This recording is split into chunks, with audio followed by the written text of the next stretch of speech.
সেই মশাল মিছিলটি গাজী ভাস্কর্যে একটি সংক্ষিপ্ত সমাবেশ করে। সেখানে আমরা বলেছি ইতিমধ্যে জুলাই মাস 44 জনের আমরা সুনির্দিষ্ট তালিকা তৈরি করা হয়েছে। এই তালিকাগুলো অনেক গবেষণা করে তৈরি করা হয়েছে।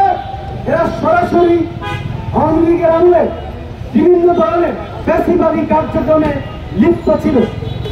আমরা বলেছি আগামী 3 কর্মদিবসের মধ্যে যদি অন্তর্বর্তীকালীন সরকার এই ফ্যাসিবাদী আমলাদের বিরুদ্ধে যথাযথ ব্যবস্থা না নেয় তাহলে আমরা সচিবালয় অভিমুখে ফ্যাসিবাদ উৎখাত যাত্রা কর্মসূচি পালন করব। সেই কর্মসূচিটি গতকাল রাত 10টায় আমরা মিছিল সহকারে এসে সারা রাত এখানে আমরা অবস্থান কর্মসূচি চালিয়েছি। সারা রাত আমরা ঘুমাইনি, দিনেও আমরা ঘুমাইনি। আজকে রৌদ্রের মধ্যে থেকে আমরা ফ্যাসিবাদের উৎখাতের স্লোগান দিয়েছি। একটা পর্যায়ে সচিবালয়ের পক্ষ থেকে স্বরাষ্ট্র উপদেষ্টার দপ্তর থেকে আমাদেরকে বার্তা পাঠানো হয় যে আমাদের বক্তব্যগুলো তারা শুনবে। পরবর্তীতে আমরা সেখানে যাই, গিয়ে আমরা তাদের সঙ্গে কথা বলি। তারা আমাদেরকে জানিয়েছে আগামী 1 সপ্তাহের মধ্যে তারা এই বিষয়ে বিশ্লেষণ করে একটি আলোচনা সাপেক্ষে পদক্ষেপের চিন্তা তারা করছে এবং করবে।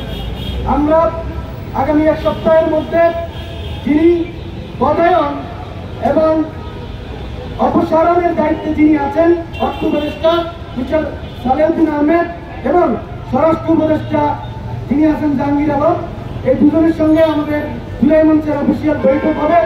সেই বৈঠকে সুনির্দিষ্ট দিন তারিখ তারা ঘোষণা করবেন এই তালিকাটা অনুসারে। সেই তালিকাটা আমরা দিয়েছি। তারা বলেছেন যে তারা একটা তালিকা করেছে যেটা সম্পূর্ণ মিলে গেছে। যেহেতু মিলে গেছে তাহলে আর এখানে কোনো কথা নাই। আমরা দেখতে পাচ্ছি এখন পর্যন্ত সচিবালয়ে অস্থির অবস্থা বিরাজ করছে। এটা বাংলাদেশের হৃৎপিণ্ড। এটা যদি বন্ধ হয়ে যায় বাংলাদেশ অচল হয়ে যাচ্ছে, অচল হয়ে যাবে। জুলাই যুদ্ধ বেঁচে থাকতে বাংলাদেশ অচল হতে দেবে না। আমরা বলতে চাই অবিলম্বে আপনাদের যদি কোনো আইন নিয়ে সামান্য কোনো সমস্যা থেকে থাকে, যৌক্তিক কোনো কথা আপনাদের থেকে থাকে, সেগুলো যৌক্তিক অনুসারে আপনারা আলোচনা করেন। কিন্তু ফ্যাসিবাদীদের পাদে পায়ে বাংলাদেশকে অস্থিতিশীল করতে চাইলে জুলাই যোদ্ধারা আমার জেগে উঠবে।